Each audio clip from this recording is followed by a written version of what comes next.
नमस्कार दोस्तों, एक बार फिर आपका हिंदुस्तान के सबसे बड़े ऑनलाइन प्लेटफॉर्म अनअकैडमी पर आपका स्वागत है। कल के लास्ट वीडियो में हमने बंगाल के बारे में विस्तृत चर्चा की थी। तो सबसे पहले तो मैं आपको बंगाल का ही थोड़ा सा रिवाइज वाला पार्ट आपको बताना चाहूंगा कि कल हमने बंगाल पे किस किस पॉइंट्स पे चर्चा की थी। सबसे पहले मैंने आपको कल वाले वीडियो में बताया था कि बंगाल तत्कालीन मुगल साम्राज्य का सबसे बड़ा प्रांत था और जो भी मुगल बादशाह होता था वो अपने प्रत्येक प्रांत में दो महत्वपूर्ण अधिकारियों की नियुक्ति करता था, जिसमें से एक अधिकारी को दीवान और एक को सूबेदार कहा जाता था।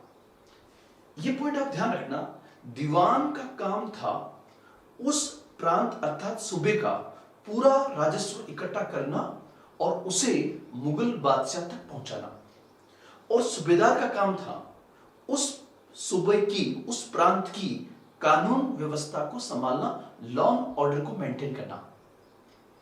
इस क्रम में मुगल बादशाह हमेशा इस बात का ध्यान रखता था कि वो दो ऐसे योग्य उत्तराधिकारियों को भेजे जिनकी आपस में थोड़ी सी अनबन हो, ताकि वो एक दूसरे को कंट्रोल कर सके और मुगल बादशाह के प्रति दोनों जिम्मेदार रहें, मुगल बादशाह के प्रति दोनों वफादार रहें।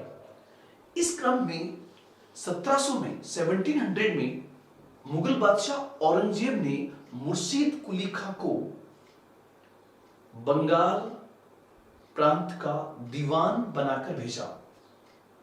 परंतु जब 1707 में औरंगजेब का निधन हो गया तो औरंगजेब के निधन का फायदा उठाते हुए जो उसके उत्तराधिकारी आए वो इतने योग्य नहीं थे। इसका फायदा मुर्शीद कुली खां ने उठाया और उसने धीरे धीरे बंगाल पर अपना नियंत्रण कर लिया और 1717 में वो बंगाल का सूबेदार भी बन गया। अर्थात एक प्रकार से बंगाल जो था वो धीरे धीरे मुगलों के हाथ से निकल गया। मैं ये भी कह सकता हूं कि मुर्शीद कुली खां ने कहीं ना कहीं मुगल साम्राज्य की कमजोरियों का फायदा उठाया और उसने एक स्वतंत्र बंगाल राज्य की स्थापना कर दी, परंतु उसने कभी भी अपने आप को स्वतंत्र घोषित नहीं किया, बल्कि वो अपना काम चलाता रहा। मुर्शीद कुली खां ने मुर्शिदाबाद नगर की स्थापना की और उसी ने ढाका से मुर्शिदाबाद को अपनी राजधानी बनाया था। मुर्शीद कुली खां के बाद मुर्शीद कुली खां का 1727 में निधन हुआ और उसके बाद उसका दामाद सुजाउद्दीन बंगाल का नवाब बना। सुजाउद्दीन का कार्यकाल 1739 तक रहा। सुजाउद्दीन के बाद सरफराज बना और सरफराज जिसका कार्यकाल 1739-40 तक था, जिसकी चर्चा मैंने कल वाली क्लास में की थी, उसको हटाकर बिहार का एक नायब सूबेदार था अलीवर्दी खां। उस अलीवर्दी खां ने बंगाल पर राजनीतिक नियंत्रण स्थापित कर लिया और वो बंगाल का नवाब बन गया। उस अलीवर्दी खां की कोई लड़का नहीं था।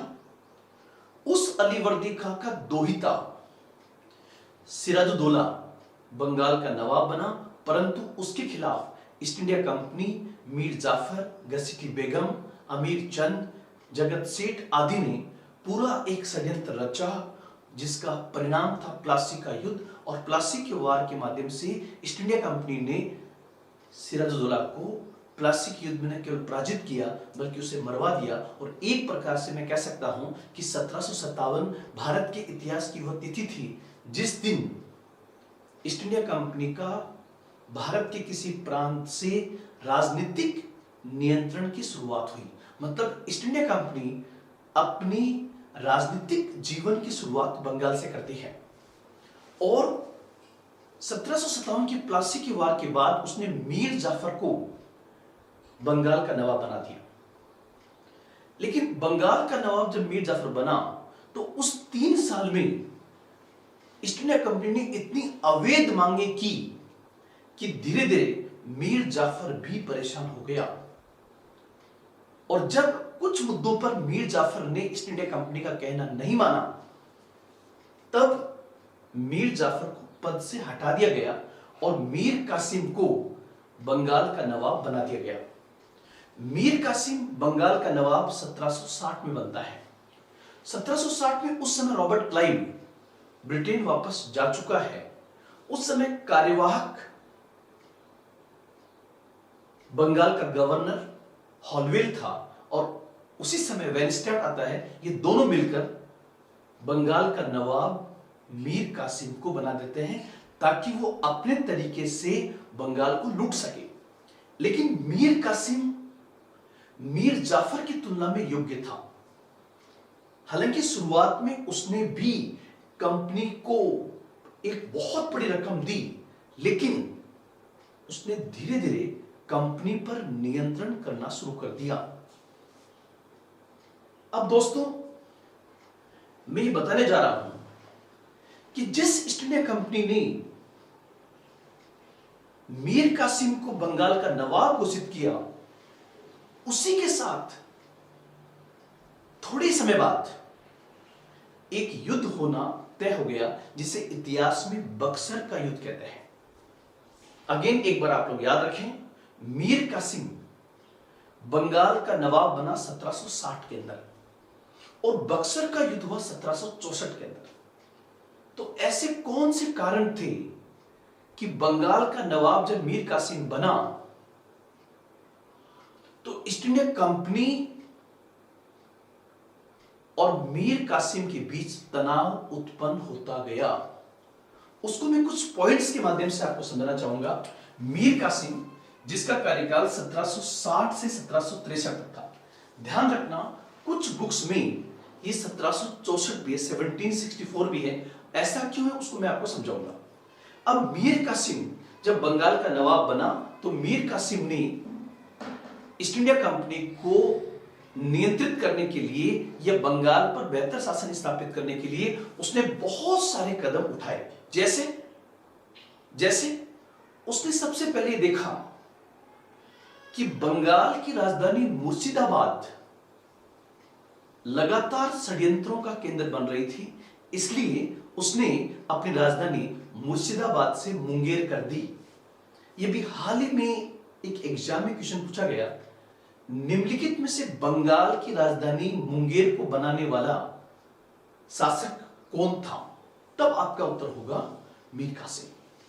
और उसने न केवल मुंगेर को अपनी राजधानी बनाया बल्कि मुंगेर की किलेबंदी करना शुरू किया ताकि मुंगेर पर बेहतर नियंत्रण करके राजधानी के रूप में विकसित करके और वो शासन को चला सके। जब उसने मुंगेर को राजधानी बनाया तो इस बात से ईस्ट इंडिया कंपनी नाराज थी। साथ ही साथ उसने मुंगेर के अंदर एक ऐसी फैक्ट्री स्थापित की जिसमें तोड़दार बंदूकों का निर्माण किया जा सकता था। साथ ही साथ उसने एक तोप खाने का भी विकास वहां पर किया। तो पहली बात, कंपनी और मीर कासिम के बीच में तनाव उत्पन्न क्यों हुआ? उसका पहला पॉइंट था राजधानी को मुर्शिदाबाद से मुंगेर स्थानांतरित करना और मुंगेर की किलेबंदी करना। पहला पॉइंट नंबर 1। नंबर 2, मुंगेर में तोड़दार बंदूकों का निर्माण और वहां पर तोप खाने का विकास भी कहीं ना कहीं विवाद का कारण बना। तीसरा, उसने दस्तक का दुरुपयोग रोकने के लिए, मैंने कल वाली क्लास में बताया था कि 1717 में मुगल बादशाह फर्रुखसियर ने ईस्ट इंडिया कंपनी को बंगाल में व्यापार करने के लिए विशेष सुविधाएं प्रदान की। इस फरमान को दस्तक कहा जाता है, लेकिन ईस्ट इंडिया कंपनी इस दस्तक का लगातार दुरुपयोग कर रही थी। इस बात को अली वर्दी खां भी जानता था, सिराजुद्दौला भी जानता था और उसके बाद मीर जाफर भी जानता था, लेकिन वो कोई हिम्मत नहीं कर सके। मीर कासिम ने कंपनी के इस वर्चस्व को तोड़ने के लिए उसने भारतीय व्यापारियों को भी वो तमाम सुविधाएं प्रदान कर दी जो दस्तक के माध्यम से ईआईसी के पास में थी। इससे ईस्ट इंडिया कंपनी और भारतीय व्यापारी बराबर हो गए और इससे कंपनी नाराज हुई। तो एक कारण ये वाला बनेगा। इसी प्रकार एक महत्वपूर्ण कारण और होगा कि बंगाल के वे तमाम जमींदार जो मीर कासिम के खिलाफ थे या उसके खिलाफ उपद्रव कर रहे थे, उनके खिलाफ उसने कठोर कार्रवाई की। और उनमें से एक था जो कंपनी का हितैषी था और मीर कासिम का विरोधी था, राम नारायण। यह पटना का एक बहुत बड़ा जमींदार था और कहते हैं कि मीर कासिम ने पटना के जमींदार राम नारायण की हत्या करवा दी। और जब राम नारायण की हत्या करवाई तो इससे ईस्ट इंडिया कंपनी नाराज हुई। और जब ईस्ट इंडिया कंपनी नाराज हुई तो उन्होंने अपनी नाराजगी को व्यक्त करने के लिए अब एक अंग्रेज अधिकारी एलिस, मैंने यहां पे लिखा है, एक अंग्रेज अधिकारी एलिस को उसने फौज लेके भेजा ताकि पटना पर अधिकार किया जा सके। और जब एलिस वहां पर गया पटना के अंदर, तो मीर कासिम ने अपनी सेना के माध्यम से उस सेना ईस्ट इंडिया कंपनी की एक छोटी सी टुकड़ी, जिसमें लगभग एलिस सहित 148 अंग्रेज थे, उन सबको बंदी बना लिया। कहां पर? पटना के अंदर। पटना में बंदी बना लिया। तब तक जो है मीर कासिम ही बंगाल का नवाब है। और तनाव का एक कारण और था, और वो था मीर कासिम ने एक जर्मन अधिकारी जिसका नाम वाल्टर था, उसकी नियुक्ति अपने यहां पर की ताकि वह अपनी सेना का पुनर्गठन कर सके और सेना को आधुनिक बना सके।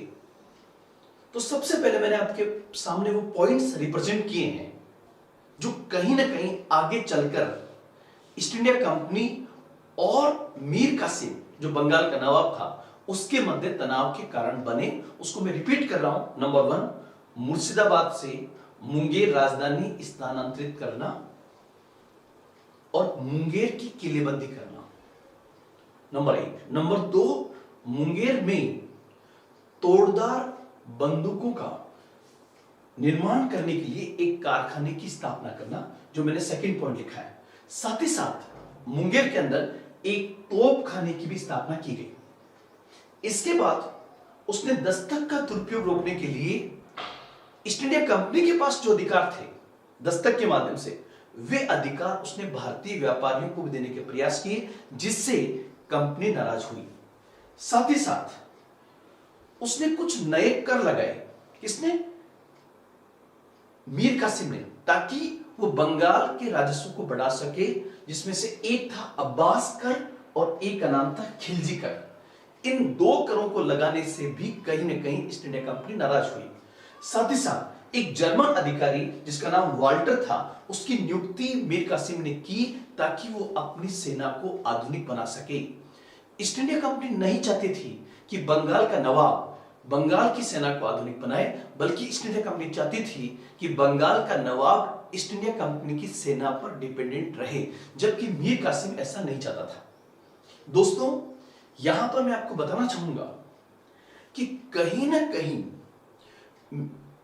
मीर कासिम मीर जाफर की तुलना में काफी योग्य व्यक्ति था और उसने कंपनी को नियंत्रित करने का प्रयास किया।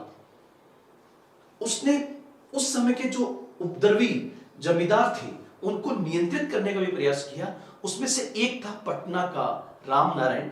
जब उसने राम नारायण की हत्या करवा दी तो इससे कंपनी नाराज हुई और कंपनी ने अपने एक अंग्रेज अधिकारी एलिस के नेतृत्व में एक टुकड़ी भेजी, परंतु मीर कासिम ने बड़े शानदार तरीके से इस टुकड़ी के 148 सैनिकों को एलिस सहित बंदी बना लिया। इसके बाद ईस्ट इंडिया कंपनी ने फिर एक सेना रवाना की और उस सेना के साथ मीर कासिम की सेना की टक्कर होती है। इस क्रम में ईस्ट इंडिया कंपनी और मीर कासिम के बीच में 4 लड़ाइयां होती हैं, जो अभी तक किसी एग्जाम में पूछी नहीं गई है। आप इसका ध्यान रखना। मतलब बक्सर का युद्ध जो है 1764 में होता है, लेकिन 1764 से पहले 1763 के आसपास मीर कासिम जो बंगाल का नवाब था और ईस्ट इंडिया कंपनी के मध्य 4 लड़ाइयां हुई। ये चारों लड़ाइयां छोटी छोटी लड़ाइयां थी, लेकिन इंपॉर्टेंट थी, जिसमें से एक लड़ाई है कटवा की लड़ाई। एक लड़ाई का नाम है कटवा की लड़ाई, तो आप कटवा की लड़ाई का ध्यान रखना। नंबर 2 है गिरिया की लड़ाई। कटवा की लड़ाई, गिरिया की लड़ाई, यहां पर आप लोग ध्यान रखना, जैसे ही कटवा की लड़ाई शुरू होती है 1763 के अंदर, उसी समय ईस्ट इंडिया कंपनी घोषणा कर देती है कि वो मीर कासिम को बंगाल के नवाब के पद से हटाती है और मीर जाफर को पुनः बंगाल का नवाब बनाती है। ध्यान रखना, मीर जाफर पुनः 1763 में बंगाल का नवाब घोषित कर दिया जाता है, लेकिन मीर कासिम चूंकि युद्ध लड़ रहा था, उसने इस आदेश को मानने से मना कर दिया। यहीं पर यह विरोधाभास पैदा होता है कि मीर कासिम अपने आप को 1764 तक मानता है, मतलब बक्सर के वार तक, जबकि उसको हटा दिया जाता है 1763 में कटवा की लड़ाई के दौरान ही। और उस समय मीर जाफर को बंगाल का नवाब घोषित कर दिया जाता है। कटवा की लड़ाई, गिरिया की लड़ाई, ये दूसरी है। तीसरी सूती की लड़ाई, कटवा की लड़ाई, गिरिया की लड़ाई, सूती की लड़ाई और उदयनाल की लड़ाई, ये 4 वार होते हैं बक्सर के युद्ध से पहले। और लगभग इन वारों में, इन युद्धों में, इन लड़ाइयों में EIC का पलड़ा शुरू में कमजोर था, लेकिन बाद में ये ताकतवर बनकर उभरी। जब उदयनाल की लड़ाई में भी मीर कासिम हार जाता है, तो मीर कासिम क्या करता है कि उसने जो 148 सैनिकों को बंदी बनाया था, उनको मरवा देता है। इतिहास में इस घटना को पटना हत्याकांड के नाम से जाना जाता है। इतिहास में इस घटना को पटना हत्याकांड के नाम से जाना जाता है। इसमें 148 अंग्रेज बंदियों को मरवा दिया जाता है। ध्यान रखना, एक था 1756 का ब्लैक हॉल, जो हुआ सिराजुद्दौला के समय, उसमें 146 थे, 146 थे, जिसमें केवल 23 जिंदा बचे, जिसकी कहानी मैंने कल आपको सुनाई थी, जिसको लिखता है हॉलवेल। और इसके समय 148 जो सैनिक पड़ते हैं, इस घटनाक्रम को, इस हत्याकांड को इतिहास में पटना हत्याकांड के नाम से जाना जाता है। इस प्रकार इन चारों लड़ाइयों ने, पटना हत्याकांड ने, और ये जो पॉइंट्स मैंने यहां पर बताए हैं, इन तमाम बिंदुओं ने EIC और मीर कासिम के मध्य एक युद्ध को अनिवार्य कर दिया। इसी युद्ध को इतिहास में हम बक्सर के युद्ध के नाम से जानते हैं। ध्यान रखना, भारत में ईस्ट इंडिया कंपनी की पहली विजय प्लासी की युद्ध से मानी जाती है, लेकिन प्लासी का युद्ध से ज्यादा एक मैच था जो पहले से फिक्स था, मतलब वहां पर EIC को ज्यादा जोर नहीं आया है। लेकिन जो बक्सर का युद्ध था, वो निश्चित रूप से कंपनी की एक बहुत बड़ी रणनीतिक विजय थी, जिसने कंपनी को न केवल बंगाल पर नियंत्रण दिया, बल्कि उत्तर भारत में भी उसे अपना वर्चस्व स्थापित करने का मौका दिया। इसलिए बक्सर का युद्ध भारत के इतिहास में रणनीतिक दृष्टिकोण से सबसे महत्वपूर्ण युद्धों में माना जाता है। अब हम बक्सर के युद्ध को समझें, तो उसके आगे के लिए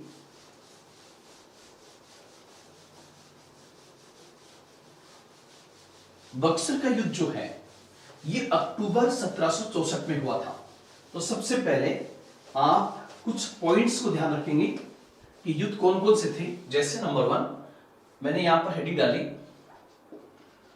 बक्सर का युद्ध। बक्सर का युद्ध बंगाल स्टेट से संबंधित है। और कब हुआ है? तो ये अक्टूबर 1764 में हुआ है बक्सर का युद्ध। किसके मध्य हुआ?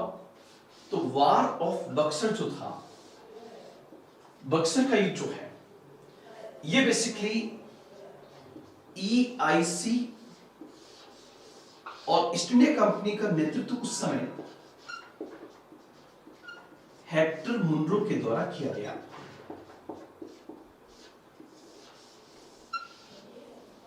वहां प्लासी के वार में थे एडमिरल वाटसन और रॉबर्ट क्लाइव। और इस युद्ध में यहां पर EIC वर्सेस एक पूरा गठबंधन है। यहां गठबंधन का मतलब एक पूरा अलायंस होगा। यहां पर गठबंधन सेना होगी और गठबंधन सेना का मतलब एक कंप्लीट अलायंस यहां पर है। उस अलायंस में कौन कौन थे? तो नंबर 1 एक था बंगाल का नवाब, बंगाल का नवाब, और बंगाल का नवाब था मीर कासिम। यहां पर थोड़ा सा एक कंफ्यूजन पॉइंट है। क्या कि आपको कि सर बंगाल का नवाब तो 1763 में ही मीर जाफर को घोषित कर दिया गया है, लेकिन आप लोग ध्यान रखें कि मीर कासिम ने पद नहीं छोड़ा और बंगाल की सेना का कुछ पार्ट मीर कासिम के साथ में था। दूसरा, बंगाल के नवाब ने अपने साथ तैयार किया अवध को, और उस समय अवध का नवाब था, अवध का नवाब था, अवध का नवाब सुजाउदौला था, अवध का नवाब सुजाउदौला था, सुजाउदौला। और तीसरा, मुगल सम्राट, मुगल सम्राट, और उस समय था शाह आलम सेकंड। अब यहां पर आप देखें कि लड़ाई जो थी वो basically directly east India company और बंगाल के बीच में थी। लेकिन जब मीर जाफर को बंगाल का नवाब पुनः घोषित कर दिया गया तो मीर कासिम के पास इतनी जबरदस्त सेना नहीं थी, और उस समय कुछ मुद्दों को लेकर ईस्ट इंडिया कंपनी के साथ अवध का भी विवाद चल रहा था, और अवध काफी ताकतवर स्टेट था। इसलिए मीर कासिम ने अवध के नवाब को राजी किया। किसको? सुजाउदौला। और आप लोग यहां ध्यान रखें कि उस समय कोई धार्मिक गठबंधन नहीं होता था, बल्कि सब के सब आपस में राजनीतिक अलायंस है, अपने अपने लालच है। आपको शायद जानकारी अचंभा हो कि मीर कासिम ने अवध के नवाब सुजाउदौला से कहा कि आप हमारा साथ दीजिए, और जिस दिन से युद्ध शुरू होगा उसकी तैयारी स्टार्ट होगी, आपको हम 11 लाख रुपए पर डे देंगे। मतलब यहां पर मीर कासिम ने सुजाउदौला को अपने पक्ष में करने के लिए 11 लाख पर डे का ऑफर किया। क्यों? क्योंकि अवध के पास एक ताकतवर सेना थी, इसलिए, और कुछ अनबन उसकी ईस्ट इंडिया कंपनी के साथ चल रही थी अवध की, इसलिए भी अवध का नवाब यहां पर EIC के खिलाफ आ गया। अब तीसरा पॉइंट आपकी समझ में कम आ रहा होगा, क्या कि सर ये दोनों समझ में आ गए, लेकिन मुगल सम्राट शाह आलम सेकंड इनके मध्य क्या लड्डू ले रहा था? तो आप लोग ध्यान रखना, मैंने एक क्लास बहुत पहले ले रखी है आपकी, जस्ट 15 डेज पहले जो क्लास हुई थी उसमें मैंने बताया था उत्तरवर्ती मुगल साम्राज्य। और उत्तरवर्ती मुगल साम्राज्य मैंने कहा था कि औरंगजेब के निधन के बाद जितने भी शासक हुए, बहादुर शाह, जहांदार शाह, फरूख सियर, रफीउल दर्जात, रफीउल दौला, मोहम्मद शाह रंगीला, अहमद शाह और शाह आलम सेकंड, और उसके बाद वाले, ये सब लोग अयोग्य थे। मुगल दरबार षड्यंत्रों का केंद्र बना हुआ था। इसलिए मुगल बादशाह अपनी जान बचाने के लिए जब भी दिल्ली से भागता तो या तो शरण लेता अवध या फिर पटना। तो वहां पर ऑलरेडी पहले से ही है अवध के अंदर। और एक रिलेशन और था कि जो अवध का नवाब होता था वही मुगल बादशाह का वजीर भी होता था, जैसे सफदरजंग था। तो उसी की पीढ़ी का है कौन? सुजाउद्दौला। तो कहीं ना कहीं यहां पर ही ध्यान रहे, अगर शाह आलम सेकंड शक्तिशाली होता तो इस पूरी लिस्ट में सबसे ऊपर नाम किसका आता? मुगल सम्राट का। लेकिन मुगल सम्राट के पास ताकत नहीं है, वो अयोग्य है, वो उसको यहां पर इन्होंने जोड़ा है, अदरवाइज उसके पास में ऐसा कोई सामान नहीं है। तो यहां पर एक अलायंस बना, बंगाल का नवाब, अवध का नवाब और मुगल सम्राट। और बक्सर के पास ईस्ट इंडिया कंपनी जिसकी सेना का नेतृत्व हेक्टर मुनरो कर रहा था, ये युद्ध हुआ। इनके पास 50,000 से अधिक सैनिक थे, मतलब अलायंस के पास, जबकि ईआईसी के पास इसका 1/4 पार्ट से भी कम सैनिक थे। लेकिन इसके बावजूद भी इनकी सेना, मतलब कंपनी की सेना काफी संगठित थी, काफी आधुनिक थी और पूरी रणनीति के साथ उन्होंने युद्ध लड़ा, जबकि इनकी सेना बिखरी हुई थी। यहां तक कि ये कहते हैं कि ये एक दूसरे पर संदेह करते थे। जब ये एक दूसरे पर संदेह करते थे तो इनके सैनिकों के बीच में भी इतना विश्वास नहीं था। इसलिए अक्टूबर 1764 में भारत के इतिहास का एक महत्वपूर्ण युद्ध, जिसे हम बक्सर का युद्ध कहते हैं, उस युद्ध में अंग्रेजों की जबरदस्त विजय हुई।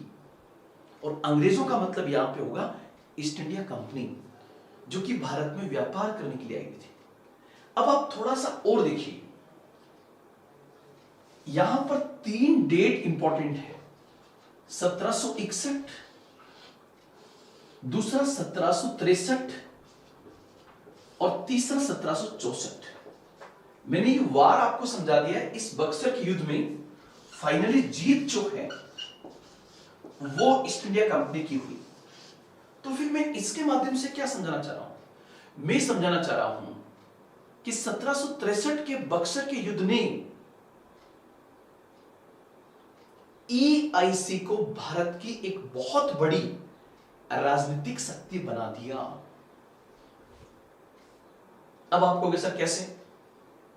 नंबर 1, 1761 का जो मैंने आपको समझाया था पानीपत का तीसरा युद्ध मराठों के अंदर, उसमें मैंने कहा था अहमद शाह अब्दाली ने जब मराठों को पराजित कर दिया, तब एक अंग्रेज इतिहासकार कहता है कि पानीपत के तीसरे युद्ध ने यह तो तय नहीं किया कि भारत में मुगलों का स्थान कौन लेगा, लेकिन यह तय कर दिया कि कौन नहीं लेगा।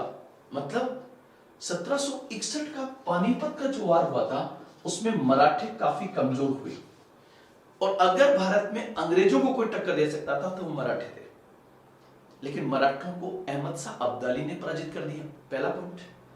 दूसरा, भारत में अंग्रेजों को कोई यूरोपियन कंपनी अगर टक्कर दे सकती थी तो वो थी फ्रेंच कंपनी।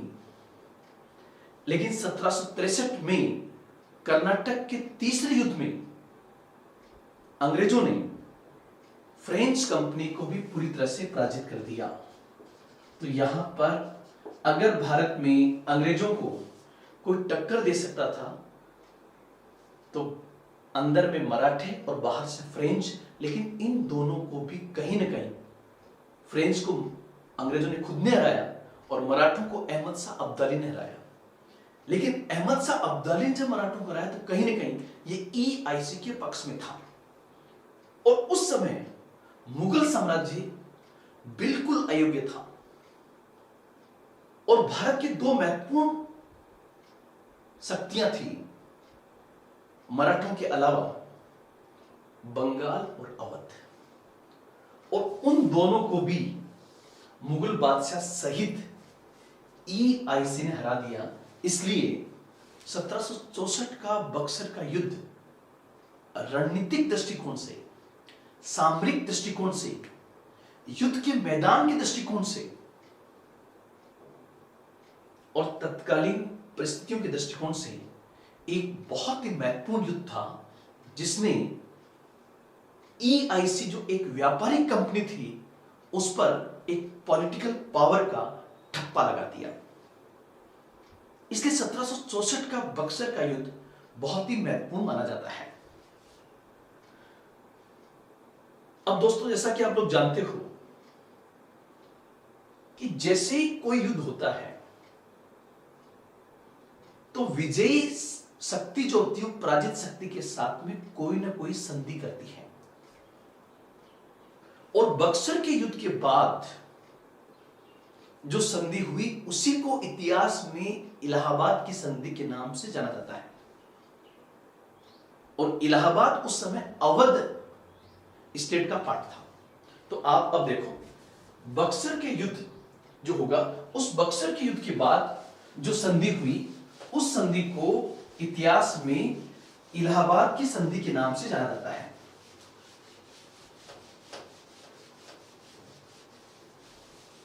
इलाहाबाद की संधि, तो मैंने यहां पर हेडिंग डाल दी, इलाहाबाद की संधि, द ट्रीटी ऑफ इलाहाबाद। अगर इलाहाबाद की संधि कब हुई तो ये बेसिकली परिणाम है, परिणाम, रिजल्ट है किसका? बक्सर के युद्ध के बाद का। बक्सर के युद्ध के बाद जो संधि हुई उसे इलाहाबाद की संधि कहते हैं। अब आपके दिमाग में आएगा, सर इलाहाबाद की संधि किसके साथ हुई? तो जाहिर सी बात है, गठबंधन में तीन थे, बंगाल का नवाब, अवध का नवाब और मुगल बादशाह। बक्सर का युद्ध सीधा बंगाल के साथ में था, लेकिन उस समय बंगाल का नवाब मीर जाफर घोषित हो चुका था। इसलिए हारने के बाद अब मीर कासिम का कोई महत्व नहीं रहा, यहां तक कि वो युद्ध के मैदान से भाग गया। और कहते हैं कि उसका अंतिम समय बहुत बुरा बीता और वो जगह जगह एज ए शरणार्थी, रिफ्यूजी के रूप में घूमता रहा। मतलब उसके भीख मांगने के दिन आ गए। किसके? मीर कासिम के। तो यहां पर नोट करने वाला पॉइंट है कि इलाहाबाद की संधि मीर कासिम के साथ नहीं हुई है। तो किसके साथ हुई? तो बच गए दो, एक तो अवध और दूसरा मुगल बादशाह। अब यहां पर ध्यान रखना, इन दोनों के साथ संधि हुई लेकिन अलग अलग। तो इलाहाबाद की संधि जो है उस संधि के दो पार्ट हैं। इलाहाबाद की संधि जो है उसके दो पार्ट हैं।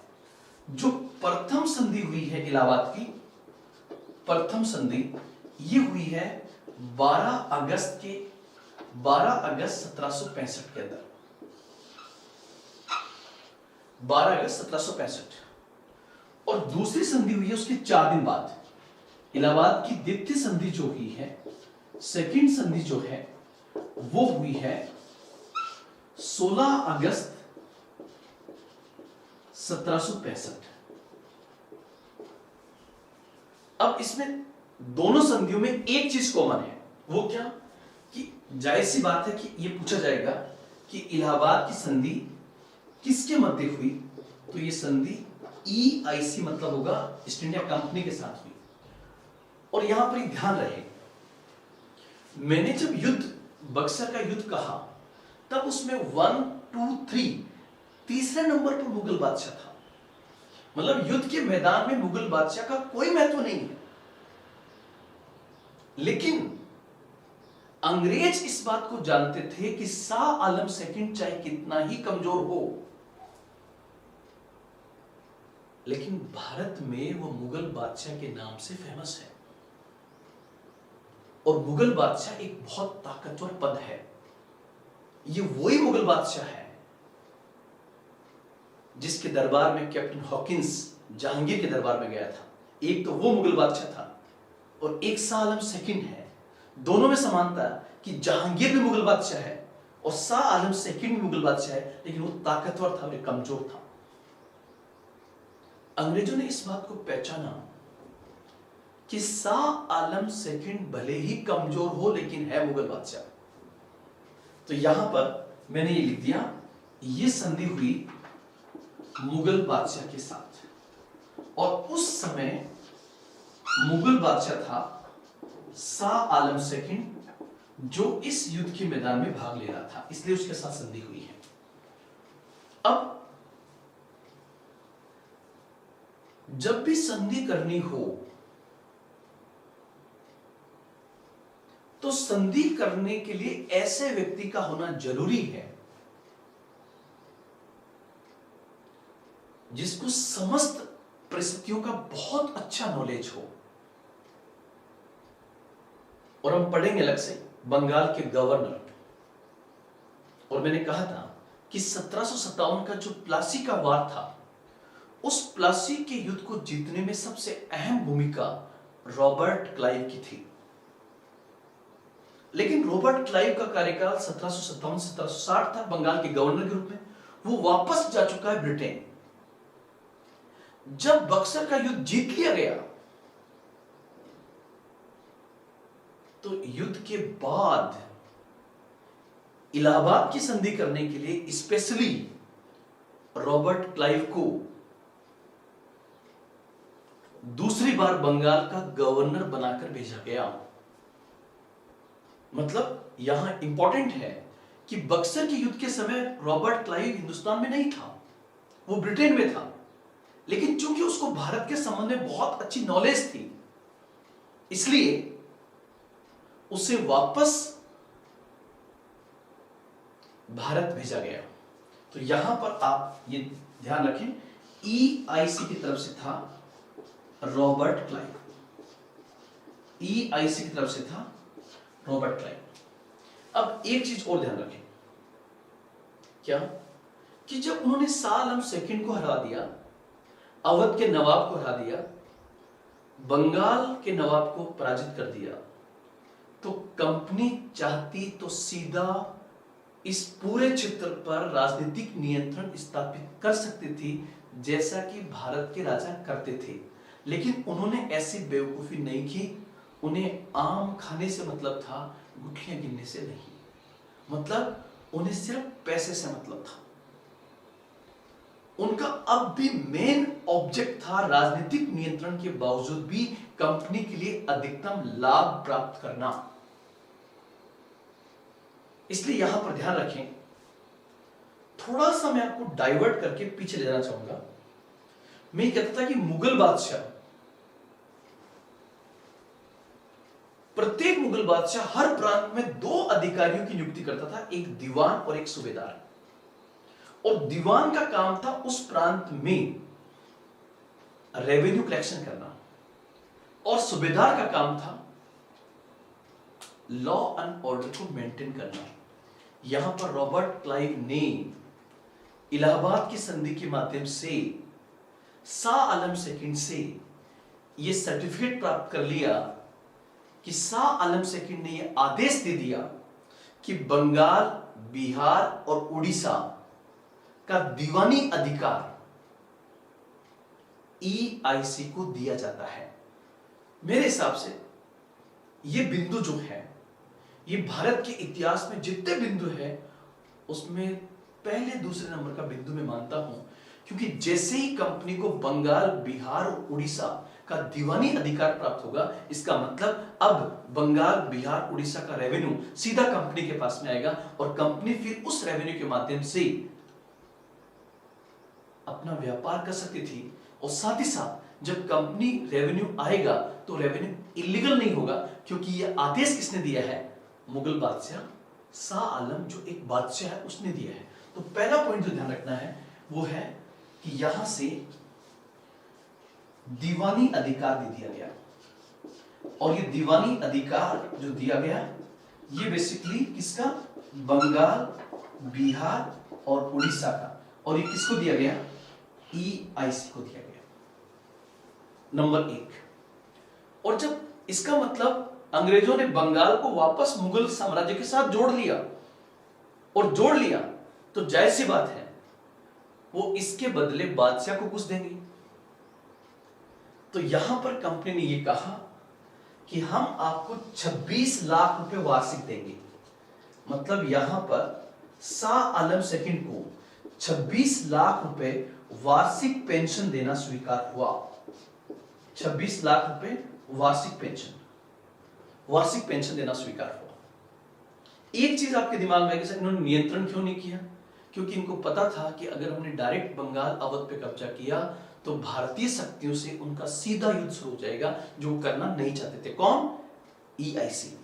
और तीसरा, मुगल बादशाह को इन्होंने कड़ा और इलाहाबाद के जिले अवध से दिला दिए कि कड़ा और इलाहाबाद का जितना रेवेन्यू आएगा वो मुगल बादशाह के पास जाएगा।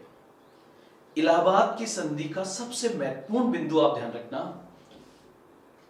कि इस संधि के द्वारा EIC को बंगाल, बिहार और उड़ीसा का दीवानी अधिकार प्राप्त हो गया, जिसका मतलब होगा कि अब कंपनी अधिकृत है राजनीतिक रूप से कि वो बंगाल का राजस्व वसूल सकती है।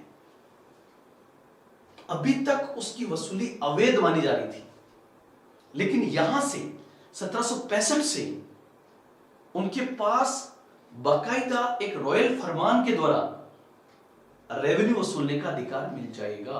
आप देखिए कितना दिमाग से रॉबर्ट क्लाइव खेलता है। अब इसके बाद हम देखें दूसरी संधि जो हुई इलाहाबाद की, वो संधि हुई है EIC वर्सेस अवध के साथ। ध्यान रखना इन दोनों संधियों के बहुत सारे बिंदु हैं, लेकिन हमें सभी बिंदु याद करने की आवश्यकता नहीं जो इंपॉर्टेंट है। अब इसमें क्या होगा, क्योंकि अवध पराजित हो गया इसलिए EIC ने अवध पर 50 लाख का हर्जाना घोषित किया। कुछ बुक्स में ये 60 लाख दिया हुआ है, लेकिन जो अधिकृत बुक्स है उसमें 50 लाख लिखा हुआ है। मतलब EIC ने अवध के नवाब पर युद्ध में भाग लेने की पेनल्टी लगाई और उस पर 50 लाख का जुर्माना, सॉरी हर्जाना नहीं, जुर्माना लगाया गया, 50 लाख का जुर्माना। दूसरा, कड़ा और इलाहाबाद के जिले, जो मैंने यहां पर बात की है, कड़ा और इलाहाबाद के जिले ईस्ट इंडिया कंपनी ने अवध से इसको दिला दिए मुगल बादशाह को। और तीसरा ये कहा कि EIC की एक सेना की टुकड़ी हर समय अवध में रहेगी, उसका खर्चा अवध का नवाब देगा। साथ ही साथ EIC ने इस संधि के माध्यम से अवध में भी व्यापारिक अधिकार प्राप्त कर लिए। मतलब जो अधिकार उसे व्यापारिक सुविधाएं बंगाल में प्राप्त थी, वही सुविधाएं कंपनी को अवध में भी प्राप्त हुई। इसलिए यहां पर ध्यान रहे, बक्सर का युद्ध ईस्ट इंडिया कंपनी के दृष्टिकोण से, चाहे आप सैन्य रूप में ले, चाहे हम उसको सामरिक रूप से ले, चाहे रणनीतिक रूप से ले, चाहे निर्णायक रूप से ले, सबसे महत्वपूर्ण युद्ध बक्सर का युद्ध था, जिसमें उन्होंने बंगाल, अवध और शाह आलम जो मुगल बादशाह था उसकी संयुक्त सेना को पराजित किया। और उसके बाद जो संधि हुई उसे इतिहास में इलाहाबाद की संधि के नाम से जानते हैं। और उस इलाहाबाद की संधि से कंपनी ने, उसमें सबसे महत्वपूर्ण तो कंपनी ने बंगाल, बिहार और उड़ीसा का दीवानी अधिकार प्राप्त कर लिया। तो ये आपको इंपॉर्टेंट संदेश को याद रखना है। अब इसके हम आगे चलें, इसके आगे हम चलें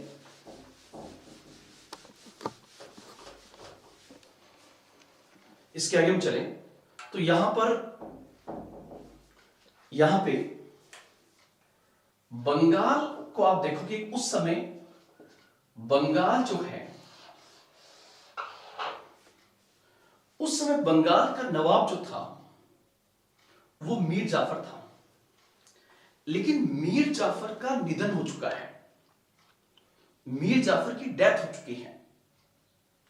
इस स्थिति में 1765 से ही इलाहाबाद की संधि के बाद बंगाल में एक नए प्रकार के शासन की शुरुआत हुई, जिसे बंगाल में द्वैत शासन के नाम से जानते हैं।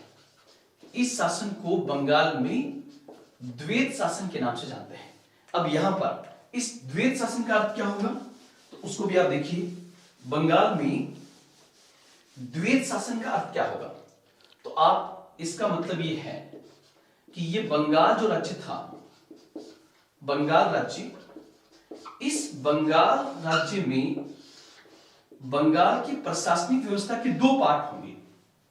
एक बंगाल का दीवानी पार्ट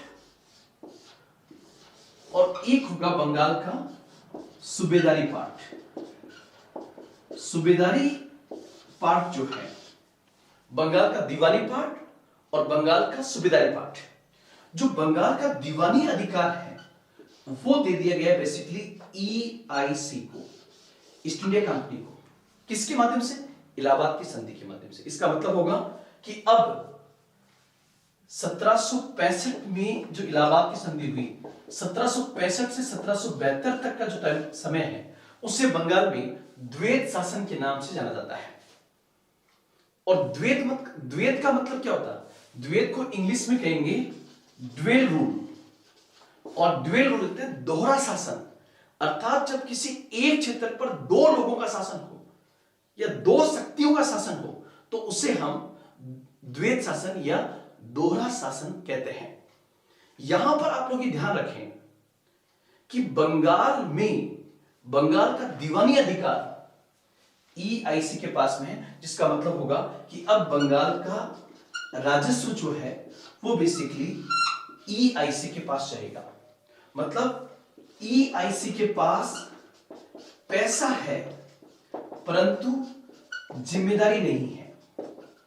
इनके पास पैसा है लेकिन जिम्मेदारी नहीं है। जिम्मेदारी नहीं है। दूसरी ओर जो सूबेदारी अधिकार है वो दे दिया गया है बंगाल की नवाब को।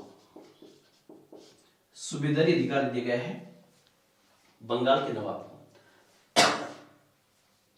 और बंगाल का नवाब जो है उस समय नजमुद्दौला जो था, मीर जाफर का अल्पवयस्क बेटा था नजमुद्दौला। उसको 1765 में मीर जाफर की मौत के बाद बंगाल का नवाब बना दिया जाता है। कौन? नजमुद्दौला। तो बंगाल का सूबेदारी का अधिकार बंगाल के नवाब के पास में है। मतलब कि बंगाल का नवाब जो है वो संभालेगा कानून व्यवस्था, लॉ ऑर्डर। यहां पर ध्यान रखें कि कंपनी के पास दीवानी अधिकार है, जिससे कंपनी के पास राजस्व आएगा अर्थात पैसा आएगा, लेकिन कंपनी की जिम्मेदारी नहीं है। दूसरी ओर बंगाल के नवाब को कानून व्यवस्था मेंटेन करनी है, अर्थात उसके पास जिम्मेदारी है लेकिन पैसा नहीं है। अगर बंगाल की कानून व्यवस्था बिगड़ती है तो एलिगेशन जो होगा, आरोप जो होगा, वो कंपनी पर नहीं आएगा बल्कि सीधा बंगाल के नवाब पर आएगा। और बंगाल का नवाब इन्हीं का बनाया हुआ है। मतलब किसका? EIC का। इस कारण 1765 से 1772 तक के समय को बंगाल में द्वैत शासन के नाम से जाना जाता है। यहां पर कंपनी को यह फायदा था कि कंपनी को केवल रेवेन्यू तक मतलब है, और रेवेन्यू कौन वसूल रहा है? तो बंगाल के अधिकारी वसूल के किसके पास देंगे? EIC के पास। यहां पर आपको UPSC एग्जाम के पॉइंट से ध्यान रखना होगा क्या कि बंगाल में द्वैत शासन की शुरुआत किस संधि के बाद हुई? तो उत्तर होगा इलाहाबाद की संधि के बाद। और जैसा कि हम लोग जानते हैं कि इलाहाबाद की संधि करने के लिए कौन आया था? Robert Clive. उसे पुनः दूसरी बार बंगाल का गवर्नर बनाकर भेजा गया था। इसलिए 1765 में जब द्वैत शासन शुरू होगा उस समय यहां पर बंगाल का गवर्नर है रॉबर्ट क्लाइव। लेकिन जब बंगाल में द्वैत शासन का अंत किया जाएगा उस समय 1772 में यहां पर उस समय बंगाल का गवर्नर होगा वारेन हेस्टिंग्स। अब आपके दिमाग में क्वेश्चन आएगा कि सर ये तो पता लग गया कि द्वैत शासन किसे कहते हैं। जब किसी एक क्षेत्र पर ही दो शक्तियों का शासन हो तो उस शासन को द्वैत शासन कहते हैं। और ध्यान रखना, आधुनिक भारत के इतिहास में यह द्वैत शासन कई बार आएगा और मैं उसको एकदम क्लियर करूंगा। बंगाल का द्वैत शासन, 1919 के अधिनियम के अंतर्गत द्वैत शासन, 1858 के अधिनियम के अंतर्गत द्वैत शासन, 1935 के अधिनियम के अंतर्गत द्वैत शासन, उन सब का अर्थ अलग अलग जगह पर अलग अलग होगा। उसको बहुत बेहतर तरीके से बताऊंगा। यहां पर बंगाल के द्वैत शासन का अर्थ है बंगाल पर दो शक्तियों का नियंत्रण, और वो दो शक्तियां हैं, एक दीवानी और दूसरी सूबेदारी। दीवानी अधिकार ये इसी के पास में है और सूबेदारी अधिकार नवाब के पास में है। और यहां पर सबसे चौंकाने वाली बात क्या है कि नवाब भी इन्हीं का बनाया हुआ है। ये जब चाहे नवाब को हटा देते थे। कुल मिलाकर 1765 से ईआईसी के पास अधिकृत रूप से बहुत बड़ा रेवेन्यू आने लगा और कंपनी अपने व्यापार का अब मेन सोर्स ही इस रेवेन्यू को बनाने लग गई। मतलब बंगाल का राजस्व कंपनी के हाथ में जाएगा, कंपनी उससे व्यापार करेगी और बाहर ले जाएगी। इसी को कहते हैं भारतीय धन का निष्कासन। ड्रेन वेल्थ थ्योरी जो पढ़ेंगे वो इसी को आधार बनाएंगे। अब एक छोटा सा पॉइंट आपके दिमाग में चल रहा होगा और वो क्या? आपके दिमाग में बात आएगी कि सर जब सब कुछ सही था, जब इन्हें राजस्व मिल रहा है और लॉ एंड ऑर्डर की जिम्मेदारी जब नवाब के पास में है, तो 1772 में 1772 में इन्होंने द्वैत शासन को समाप्त क्यों किया? क्योंकि द्वैत शासन बंगाल में केवल 7 साल ही चलता है। तो हमें यह देखना होगा कि 1772 के बाद की व्यवस्था क्या है। तो 1772 के बाद कंपनी ने दीवानी और सूबेदारी दोनों ही अधिकार अपने पास ले ली और कंपनी ही बंगाल की पूरी तरह से पॉलिटिकल पावर बन गई। मतलब अधिकृत रूप से कंपनी बंगाल की दीवानी और सूबेदारी अधिकार कब आएगा उसके पास? 1772 के बाद। तो आप कहोगे सर क्यों? जब बैठे बैठे मिल रहा है तो इन्होंने द्वैत शासन का अंत क्यों किया? तो उसका उत्तर यह है कि ईआईसी एक प्राइवेट कंपनी थी जो भारत में व्यापार करने के लिए आई थी और कंपनी इस बात को बखूबी जानती थी कि वो भारत में लंबे समय तक व्यापार और अधिकतम लाभ तभी कर सकती है जब बंगाल में कानून व्यवस्था बनी रहे, लॉ एंड ऑर्डर मेंटेन रहे। लेकिन जब बंगाल के नवाब के पास कानून व्यवस्था की जिम्मेदारी होगी लेकिन उसके पास पैसा नहीं होगा तो कानून व्यवस्था बिगड़ेगी। जब कानून व्यवस्था बिगड़ेगी तो कंपनी के व्यापार में अड़चन आएगी। इसलिए कंपनी अपने व्यापार को और अधिक दीर्घकालीन अवधि तक चलाना चाहती थी। इसलिए उसने बंगाल में लॉ एंड ऑर्डर को मेंटेन करने के लिए 1772 में बंगाल में द्वैत शासन का अंत कर दिया। और इस प्रकार 1772 के बाद पूरी तरह से बंगाल, हालांकि बंगाल अंग्रेजों के हत्थे 1757 में ही चढ़ गया है, लेकिन अधिकृत रूप से उन्हें रेवेन्यू वसूलने का अधिकार इलाहाबाद की संधि से 1765 से मिलेगा और दीवानी और सूबेदारी अधिकार दोनों स्पष्ट रूप से 1772 से आएंगे। और इस प्रकार बंगाल आधुनिक भारत के इतिहास में EIC का एक प्रायोजित राज्य बन गया, स्पॉन्सर्ड स्टेट्स। यहां पर स्पॉन्सर्ड स्टेट का मतलब होगा कि आगे चलकर EIC को चाहे युद्ध करना हो, चाहे रेवेन्यू वसूलना हो, चाहे भारत में किसी भी नीति को लागू करना हो, उसका सबसे पहले इंप्लीमेंटेशन और रिसोर्सेज का उपयोग किस राज्य का होगा? बंगाल का होगा। इसलिए कहते हैं ना कि बादाम खाने से अकल नहीं आती है, अकल ठोकरें खाने से आती है। और बंगाल जो दुनिया का सबसे धनी प्रांत था, वो 100 साल बाद मतलब 1857 तक पहुंचते पहुंचते वो कंगाल हो जाएगा और 1947 तक पहुंचते पहुंचते उसके हालात खराब हो जाएंगे। इसलिए यह भी ध्यान रखें कि आगे चलकर हम जो भारत का राष्ट्रीय आंदोलन पढ़ेंगे, भारतीय स्वतंत्रता संग्राम जो पढ़ेंगे, उसका पहला केंद्र कौन सा बनेगा? बंगाल। क्यों? क्योंकि जब व्यक्ति में ठोकर खाने से जो अकल आती है वो उसमें जागरूकता पैदा करेगी। इसलिए इसी कंपनी का अंत जो होगा 1857 के विद्रोह के द्वारा, उसकी शुरुआत बैरकपुर की छावनी से मंगल पांडे करेगा। तो ये था दोस्तों आज हमारा बंगाल का स्टेट।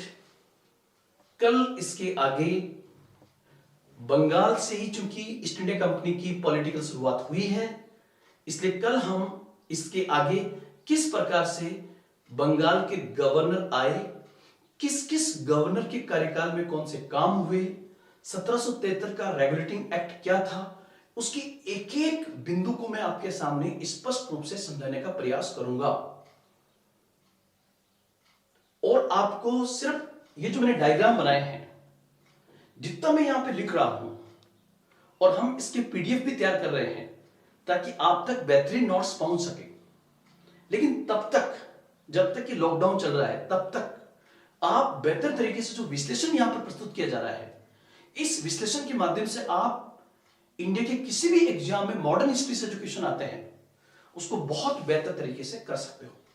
और यहां पर हम अपनी क्लास को फैक्चुअल नहीं बनने देंगे, हर कॉन्सेप्ट को आपको समझाया जाएगा और उस कॉन्सेप्ट के साथ साथ आपको फैक्चुअल दिए जाएंगे ताकि आप बेहतर तरीके से एग्जाम को अटेंड कर सको। और आजकल जो चाहे UPSC हो, चाहे RPSC हो, चाहे UPPCS हो, जिस प्रकार के क्वेश्चंस पूछे जा रहे हैं उसमें फैक्चुअल के साथ साथ कॉन्सेप्ट वाला पार्ट बहुत ज्यादा है। तो मैं कोशिश करूंगा कि हर एक बिंदु को आपको कॉन्सेप्ट सहित समझाया जाए। जय हिंद, जय भारत।